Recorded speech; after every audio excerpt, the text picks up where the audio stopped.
This is a Brooklyn-bound 5 express train. The next stop is 14th Street, Union Square. Ladies and gentlemen, as you exit, please be careful of gas. Señores, yo estoy muy feliz y sé que Manuel también, porque Claro. el invitado que tenemos a continuación lo queremos muchísimo y también yo soy su fan número 1. Valentín Medrano, qué bueno que estás aquí. Valentín, qué bueno verte. Pero eso es una presentación. Dilo de nuevo. Soy su fan número 1. Sí, y es Eso verdad, sería bien. mira que cuando a veces estamos en tapones manejando, a ti que te escuchamos en la radio, Valentín, o sea que vamos a ver. Ah, Claro que bueno, sí, ofrécome, además- pero eso me pone a mí mucha presión. Sí, no, Me voy no, a poner la no. mascarilla. No, tú eres excelente y también me encanta esa posición que tú tienes frente a los diferentes temas. O sea, que tú dices las cosas como son O como las creo. o como las crees, Porque que es muy yo importante. tengo el legítimo derecho de estar equivocado. Sí. Abogado al fin. No, Mira, no, esos y- pleitos que a veces se arman entre tú y Leila, ¿eso de verdad o eso es un guión? No, ahí no hay guión, pero tampoco no hay pleito. No, o sea, Lo que pasa hay es que posiciones. posiciones encontradas Exacto. pueden haberlas. Claro. Y casi nunca, Es casi verdad. nunca, pero cuando se dan esos encontronazos no responden a la realidad. Yo creo que tú me des un beso a Leila de mi parte, que la quiero muchísimo. No, pero ella es tu fan. Yo la adoro a ella. Ella es tu fan. Yo la ella es tu adoro. fan. Leila es una estrella, una gran profesional de la comunicación. Claro que sí. Y lo hace con demasiada profesionalidad. Eso es Por cierto. eso, como yo no soy un profesional de la comunicación y no lo hago con demasiada profesionalidad, es posible que en algún momento, en uno de esos, ¿verdad?, desenfrenos míos, pues choque con esos niveles de profesionalidad. ¿Qué es yo lo exijo. difícil, Valentín, por ejemplo, de un abogado tan exitoso como tú, al tema también de la parte de comunicador y a veces encontrar tantos diversos temas, de tener como la visión del comunicador, pero ahí entraría también ligado lo del el abogado, o tú sabes separar el comunicador del abogado, o tú lo mezclas? No, es que no puede mezclarse, porque el tema jurídico es un tema eminentemente técnico. Y en el fondo, ustedes, por ejemplo, que son maestros de comunicación, ustedes desde niños han estado haciendo este trabajo y lo han hecho con mucho decoro, con mucha entrega, con mucha interés y mucha profesionalidad.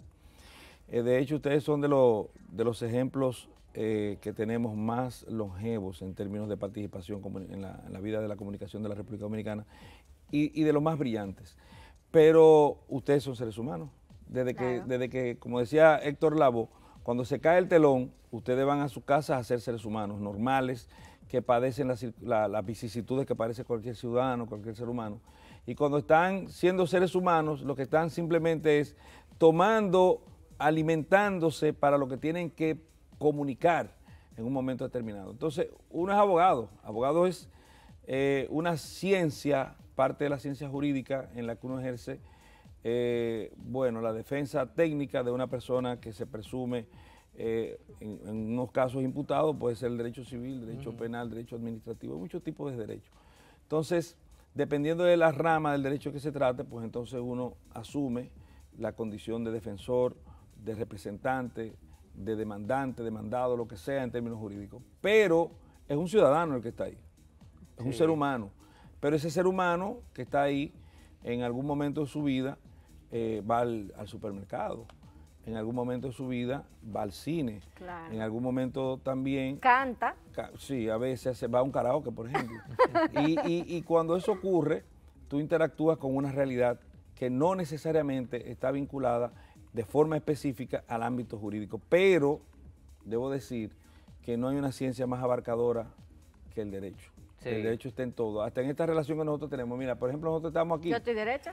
No solamente que tú estás derecha y ustedes están derechos, Mentira. yo soy el menos derecho de los que están aquí, pero nosotros estamos aquí asediados por una serie de legislaciones normativas. Por ejemplo, la ley 6.132 sobre expresión y difusión del pensamiento.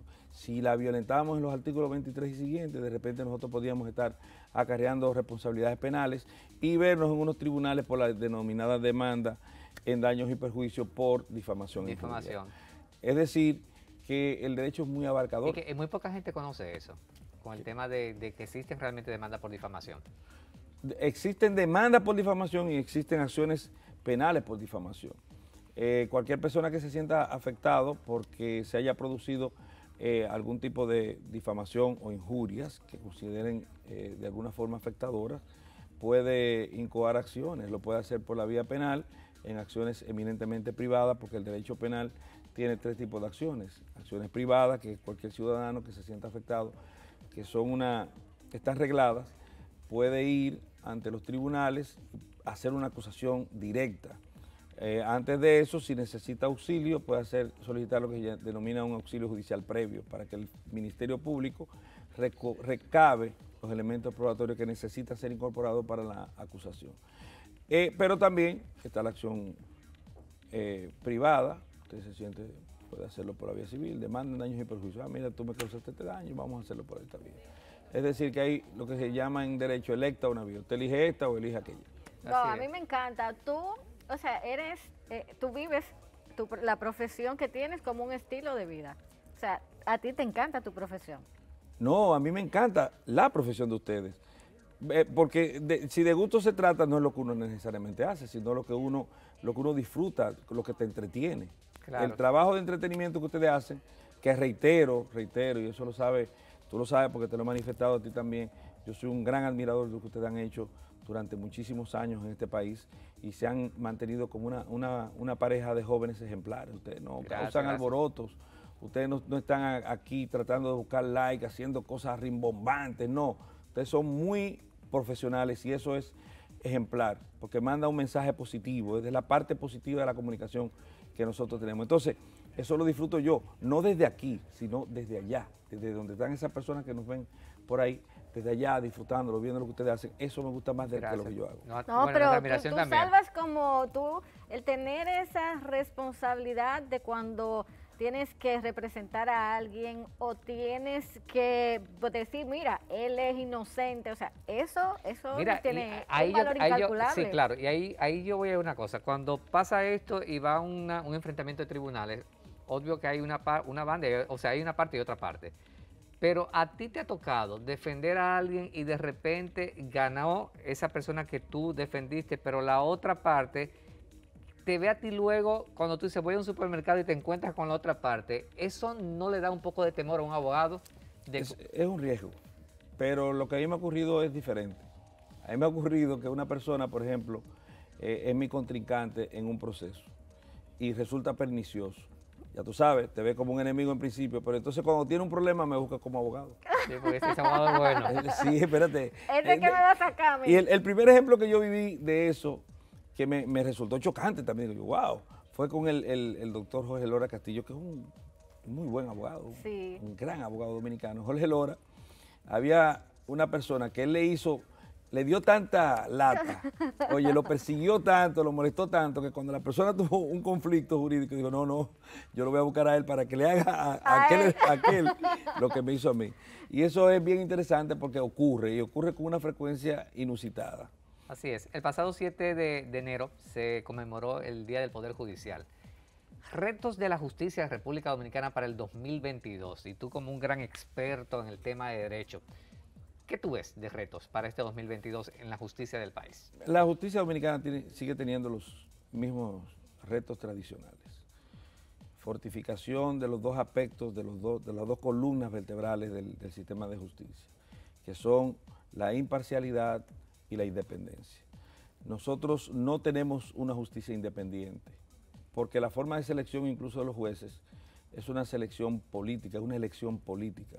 Lo hace el Consejo Nacional de la Magistratura ahora, antes lo hacía el Congreso de la República Dominicana, pero tanto el Congreso como el Consejo Nacional de la Magistratura en su conformación está compuesto mayoritariamente por personas de elección política, o sea, por ciudadanos que aunque bien dotados, bien intencionados, bien capacitados y todo lo que se quiera, pero son eminentemente políticos. Y cuando eso ocurre, por ejemplo, imagínate que yo soy un juez y que tenga que decidir un asunto que desde el punto de vista de los intereses afecte a una de las personas que compueblan, que comportan ese órgano. Es obvio que muy probablemente yo esté incidido a fallar a favor de los intereses de las personas que conforman el Consejo Nacional de la Magistratura. Es difícil, es un tanto difícil. Yo tenía una teoría, una tesis que es un poco utópica, vamos a calificarla como tal, que yo decía, por ejemplo, para los asuntos penales de cierta relevancia. En América Latina nosotros tenemos el mismo problema, pero también tenemos las mismas leyes desde el punto de vista procesal. El Código Procesal Tipo, que surgió para toda Latinoamérica, se implementó en prácticamente todos los países de Latinoamérica. Entonces yo decía, bueno, mira, ¿qué le va a importar a un juez de México venir a la República Dominicana y le ponen a una persona ahí? Dice, mire, este señor es el diablo en la República Dominicana, pero él lo que va a ver es derecho, va a ver las pruebas. Dice, si las pruebas son insuficientes, le va a decir, váyase, lo siento mucho, porque es muy dificultoso, muy difícil para un juez someterse a la andanada de repulsas sociales que se dan a través de los medios de comunicación y de las redes sociales. Es una presión muy grande, ¿tú entiendes? Pero un juez mexicano que venga aquí, un juez de Bolivia, un juez costarricense, que viene, ve el proceso, lo sanciona, y cuando se vaya para Costa Rica o para México, para donde quiera que sea, nadie se va a acordar ni siquiera el nombre del juez, y a él no le va a importar si las redes sociales calificaron el asunto, los medios de comunicaciones locales calificaron el asunto de una forma que le pueda presuntamente afectar a él y a su familia, porque su familia no va a comprar en los supermercados de la República Dominicana, ni se va a codear con la gente de República Dominicana para sentir esa presión. ¿Hay más presión de los medios que tecnicismo? No, yo digo que eso ocurre, hay presión, porque por ejemplo, esos procesos que se llaman de megacorrupción, como lo titulan, ¿tú entiendes? Imagínate que una jueza, en el caso cualquiera de esos, Medusa, cual que sea, dice, no, todo el mundo para su casa. ¿Qué le va a pasar a ella? Una presión fuerte de la sociedad. Pero cuando ella vaya al colegio de los hijos, posiblemente aparezca un kamikaze o un fundamentalista que le vocifere cosas. Si va a un restaurante, es posible que le hagan un show. Hasta que le agreden, así mismo. Hasta que le agreden. Mira, entonces, es un asunto muy el trabajo es difícil. difícil. Pero yo te pregunto algo también, Latinoamérica, el Caribe y esto incluyendo República Dominicana. Mucha gente lucha para crear leyes, para que se creen leyes y para que se tengan leyes. Pero luego vemos que ya creadas las leyes, comienzan a luchar para que se respeten esas leyes. Entonces, ¿esto es una cultura de Latinoamérica y el Caribe o qué es lo que sucede? A veces nosotros no hacemos las leyes que estén acorde con nuestra realidad. Nosotros nos abocamos con mucha facilidad a asumir legislaciones enlatadas. Se pensaron, por ejemplo, para Estados Unidos. Estados Unidos no es República Dominicana, no comparte nuestra realidad. Si bien es un país al que nosotros admiramos muchísimo, al que tratamos de imitar, porque en muchísimos aspectos los Estados Unidos deben ser nuestra meta, sobre todo en el ámbito de la justicia, por ejemplo. La justicia norteamericana debe ser una meta para cualquier país del mundo, porque es una justicia con niveles de independencia. Fíjate que un juez de tercera, por así decirlo, sin ánimo de ser peyorativo, ni afectativo, ni de que sea denuesto, ese juez le dijo al presidente de los Estados Unidos, no, eso no va, por ejemplo. Eso no ocurre con cierta facilidad en nuestros países latinoamericanos, que son presidencialistas, pero al extremo, porque las instituciones no han crecido lo suficiente. Entonces, traemos leyes, por ejemplo, ley de extinción de dominio, ley de lavado de activos. Eso no se pensó en este país. Nosotros fuimos parte del ámbito de discusión de eso, en una parte, sí, porque estuvimos en la discusión para todo lo relativo a América Latina y el Caribe, pero es una ley que ya se había implementado con antelación y que fue de la idiosincrasia, o sea, tomando en consideración la idiosincrasia y de la celebración de seres humanos que no han vivido nuestras realidades, pero nosotros venimos y la aplicamos. Entonces, de repente empiezan a ver los choques con intereses nacionales, empiezan a ver los choques con nuestra realidad, con nuestra idiosincrasia, con nuestra costumbre. Y por eso entonces, no, pero hay leyes que no se aplican nunca se han aplicado. Así es. Valentín, finalmente. Si ya terminamos. Me pero dijeron que eran 2 horas para mí. Viene una pregunta fuerte también. Si tú fueras a crear una ley en República Dominicana, para ti, ¿cuál tú particularmente quisieras? Yo no crearía una ley. Yo no me surge la idea de crear una ley, sino todo lo contrario. Me surge la idea de que se constitucionalicen todas las leyes, de que de repente las leyes estén abocadas al respeto y restricto a las garantías de derechos que están insertas en la Constitución de la República, porque muchas leyes se hacen en la República Dominicana se cuecen, como te dije, sin esa adaptación necesaria, sin que nosotros respetemos el concierto de garantías, pero también de obligaciones que la Constitución pone a cargo de uno como ciudadano. Eso haría yo. Así es. Oye, me encantó entrevistarte, Valentín. De verdad que así como tú dijiste todo de admiración hacia nosotros, nuestra admiración también para ti. Eres un gran Una profesional. calle de 2 vías. Por supuesto pero que quiero, sí. pero la callecita de ustedes viene siendo un callejón, la mía es una calle de 3 vías hacia allá. Un abrazo grande Bueno. y debes venir más a menudo por aquí, ¿eh? Si me invitan, vengo. Este de hecho, programa es tuyo. Tú no es verdad, lo voy a necesitas vender. Claro que sí. Se lo voy a Y me vender. saluda Leila. Lo veo hoy en la radio cuando tú digas, Manuel te mandó saludos. Mañana. Y ahora hacemos una pausa. Hay más de Manuel y Hermes.